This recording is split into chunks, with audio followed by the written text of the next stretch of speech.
Hosted by you/Jukebox Rocks. My oldest sister's lifelong best friend has been my doctor for a couple of years. Initially, my doctor, Dr. A, was a colleague of hers from the same clinic. However, after my doctor, Dr. A, went on maternity leave, I temporarily switched to my sister's friend, Dr. B, as my primary physician. It's been that way since the pandemic began, and I never switched back. I have ADHD and have been getting prescription medication for it for a few years now, something I haven't shared with any of my family members for fear of backlash. I come from a long line of type A overachievers who don't believe in ADHD and dismiss it as laziness. A few days ago, my siblings and I were hanging out at my sister's house watching the Matthew Perry-Diane Sawyer interview, where he shares his history with substance abuse. I made a comment about how skinny he looked during one of the seasons of Friends. Out of nowhere, my sister said to me, "Well, it started with prescription substances, so I hope you don't get hooked." I was instantly gripped with absolute horror. My other siblings were confused and looked at her for further clarification, but she didn't say anything more. I spent the whole night frozen, with a deep pit in my stomach. Later, when I found some time alone with her, I had to pry the information out of her. She had just returned from a girls' ski trip, and when they were extremely drunk, her friend, my Dr. B, slipped up and mentioned that she had seen me recently for an increase in my dosage. She essentially revealed to my sister that I've been taking prescription Vyvanse for a few years now. I'm livid, feel utterly betrayed, and have a strong urge to report her for violating HIPAA regulations. My sister won't stop texting and calling me about it, literally all day long, begging me not to ruin her friend's life after years of hard work. She's obviously worried about losing her friend, but she couldn't care less about how disrespected I feel and how my privacy was violated. More than anything, I'm worried that my sister will share this with my parents, and my family will never look at me or my achievements the same way. Edit. A little more information. I've known Dr. B my entire life, just as long as my sister has. She's been my sister's friend since first grade. They've remained close, and our families have spent time together on multiple occasions over the years. We've even gone on trips together, including my sister's bachelorette party. I always looked up to her and thought she was cool growing up. She and my sister both have kids around the same age, and their kids are close as well. Currently, she brings in the larger share of income for her family, and they rely on it. My sister keeps reminding me that I'm also impacting two innocent children's lives in the process, which is the only part I feel guilty about. I adore those kids, and they don't deserve this. However, I can't get over how betrayed I feel.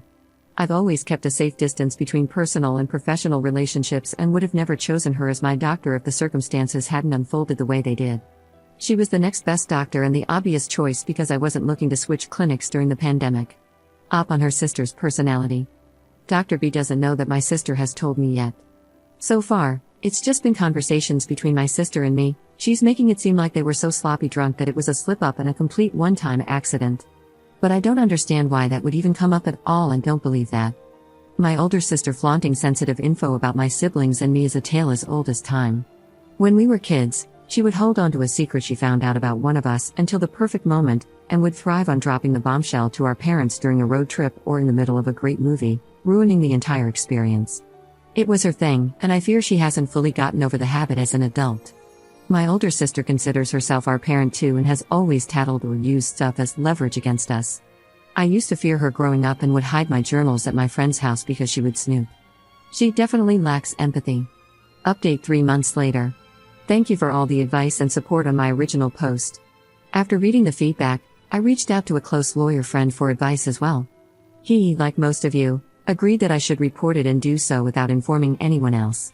He said it was better for me to act sooner to have it on record. They prefer any complaint to be filed within 180 days of when you knew that the act or omission complaint have occurred. 2 days later, I reported Dr. B to the OCR for violating HIPAA and the Patient Safety Act and breaching my fundamental right to health information privacy. I didn't tell my sister or anyone else. However, a few days later, I saw my entire family when I went home for the holidays. I hadn't heard back yet about my complaint, so I wasn't sure if Dr. B was aware or if she had informed my sister that I had reported her, so I didn't say a word. It turns out that wasn't my biggest issue at that moment, though. My sister had already told my parents that I was on an extremely high dose of controlled substances. I knew my parents wouldn't take this news well, but they were far more upset about it than I could have imagined. My dad doesn't believe in ADHD and thinks it's merely an excuse for those who allow themselves to get easily distracted, especially since the age of social media. He even remarked that he noticed I was quite slow with my responses since dropping out of my chess club. Really absurd and offensive comments. I can't even remember a lot of it because I was frozen. I just sat there, nauseous and livid, with tears in my eyes, listening to the three of them, my parents and sister, take turns going off at me. My mom wanted me to stop all medications immediately, saying, "You're better than this and smarter than this," and even threatened to tell your professors that you're on substances if you leave us with no choice. But when she said that, it hit me. I had a choice. I could choose.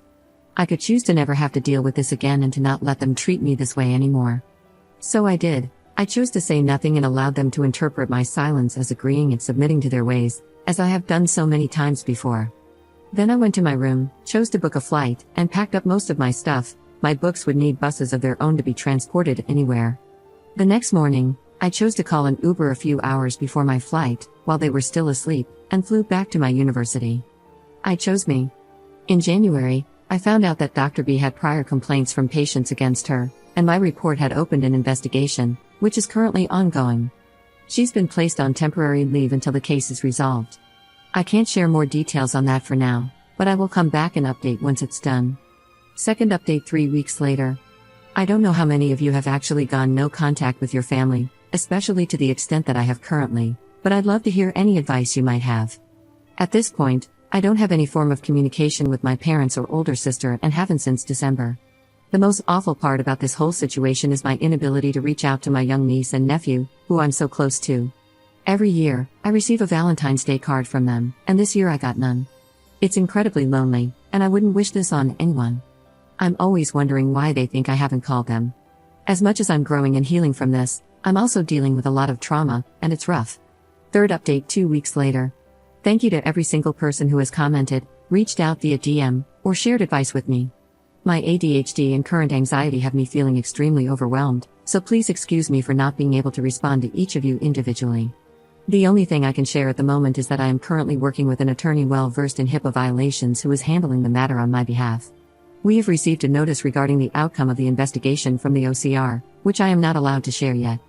I'm not sure if we, along with the other patients who faced breaches of privacy from the same doctor, will be suing, as that's usually the most unlikely outcome since it almost always falls on the employers rather than the doctors, or so I've been told. We might proceed with a civil claim. There's a lot of bureaucracy involved, and it seems quite complicated, so I don't have a timeline on what to expect yet. I'm just grateful to have a lawyer who knows what they're doing. Thank you for your support. This has been the hardest and loneliest period of my life, and your kind words helped me get through it. Fourth update 1 month later. I'm a full-time student under the age of 26, and my health insurance had so far been included in my family's plan under the dependent coverage extension. A few months ago, I went no contact with my family after they found out I was on prescription Vyvanse for my ADHD, something they absolutely do not believe in and refuse to support me. 2 weeks ago, I found out that they have taken me off their health plan and have pretty much left me to fend for myself. I haven't been able to get my meds this month, and it has been awful. Since I study full-time, my only means of income is a part-time TA job on campus, which is currently on hold since the semester has ended, and some tutoring I do during my, very limited, free time. I'm struggling and on the verge of a mental breakdown and could use any advice I can get. What options do I have to get some health coverage or any assistance whatsoever?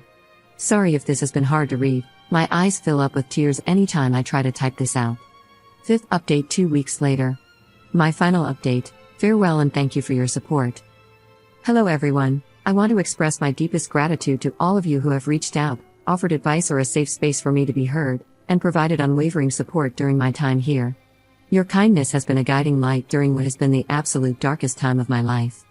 I was incredibly lonely after making the difficult decision to go no contact with my family. However, amidst this awfully painful period, one I wouldn't wish on anyone, I discovered a newfound sense of belonging, provided by all of you compassionate strangers on Reddit.